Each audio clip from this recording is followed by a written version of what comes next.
Gall Hill are now tied on points after last night's matchup when the Digicel BFA Premier League continued at Emerton.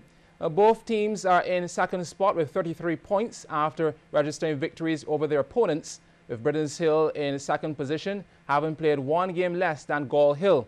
Well, after a scoreless first half, Darnell Murray scored in the 50th minute to seal the victory for Britain's Hill over Cosmos. Then in the nightcap game, Kemar Headley secured 3 points for Weymouth Wales with a lone goal in the 59th minute as they got past Pride of Gall Hill. Well, that's the first half in sports. Back in a moment.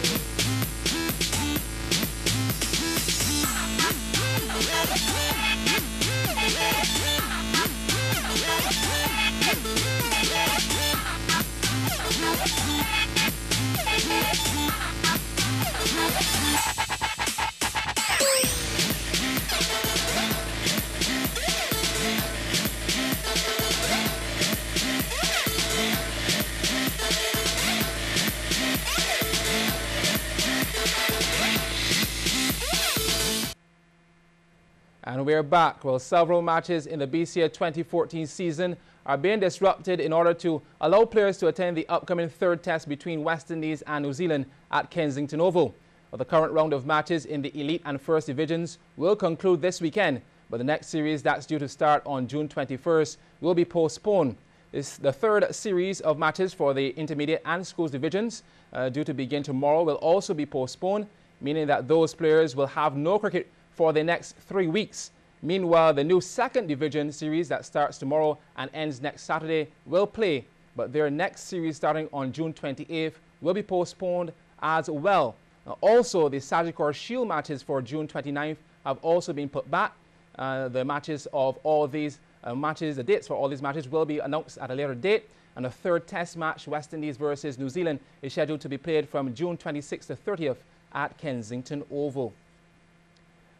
The finals of the Touch of Class all-female road tennis tournament is tomorrow at the Dighton Power Roach facility in Bush Hall. In the semis, the current women's #1, Kim Holder, brushed aside Sheldon Waldron in 2 straight sets, 21-13, 21-7, while former #1 Sandra Bailey defeated Susan Scanterbury, also 2 straight, 21-11, 23-21. Before that, both Holder and Bailey were part of some exciting quarterfinals.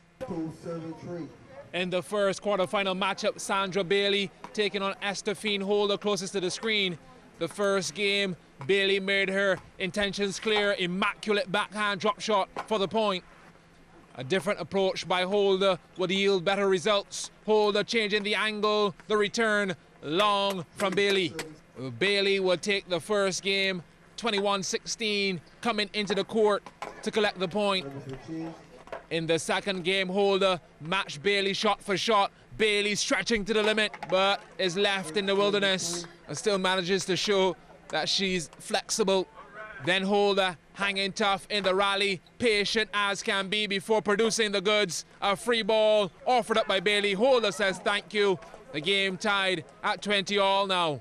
But a couple errors from Holder gave Bailey the edge as she managed to close the game out and the set 21-16, 22-20. The second matchup of the night saw Suzanne, cool as ever Scanterbury, taking on Margot Lord. Lord with a vicious backhand to earn the point. Still in the first game, Scanterbury back to what she does best, dictating the pace. Lord can't fetch it. Point to Scanterbury. And the first game, 21-10. In the second, Scanterbury still pulling the strings. Backhand down the middle is good. What can Lord do here? Scanterbury out to an early lead. Well, I'll tell you what, Lord produced a stunning forearm cross-court drive.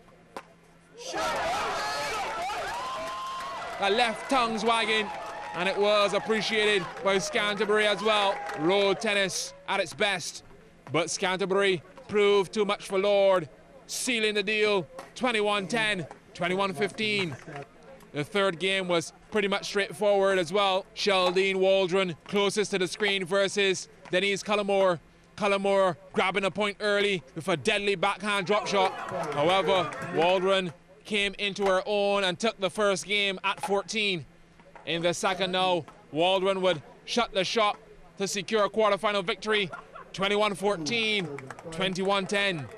And in the final game, Rachel Smith, closest to the screen, had a tough time against the experienced Kim Holder, despite some early aggression. Lovely passing shot, but not to worry. Holder would take the first game, 21-12. Then in the second, the mission was complete, outplaying Smith, 21-12, 21-19. Well, the final and the third place playoffs are set for the Dighton Power Roach facility on Saturday at 7 p.m. Also tomorrow at that venue will be the finals of the CBC Indy Pine